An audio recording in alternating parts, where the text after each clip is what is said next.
Magandang gabi mga kaibigan. Nandito tayo sa laban ng MP po. Kalaban po sa piling-piling mag-aaral ng Mango at jeepney. So nandito po tayo sa Marikina Sports Center.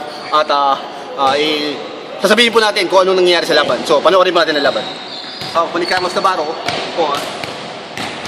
Pinasa po kay Robert, ang hari ng banda. Pumasok, ang ganda. Binigay kay Jace, kasi Jace, ang shota ni Jojo. Binigay kay Carlo, par, ang bilis ko pero ang bagal ang galaw. Nakapunta kay Malo, si Sumalo, sa pinakamatigas na palalo sa buong mundo. Malo, dribble ni Malo, sino po? Binigay kay Albert, Robert, may ari ka pala, wala.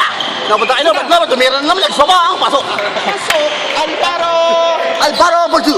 Binigay kay Pugi, ingalahin ka, nabalang yung dribble. Binigay kay Jace, yan, pogi-pogi, sabi ni Jojo.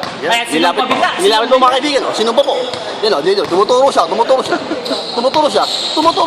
Dribble, binigay kay Lolo, binigay kay Jace, kilala ba? Pumasok! Ang ganda ng galaw mga kaibigan. Ang score natin ay 452.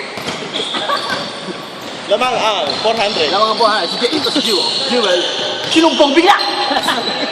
Sinumpong bigla! Carlo, nagdiri sa bola. Nakuha ni Lolo. Napunta kay Malos. Nagmamadali si Jace.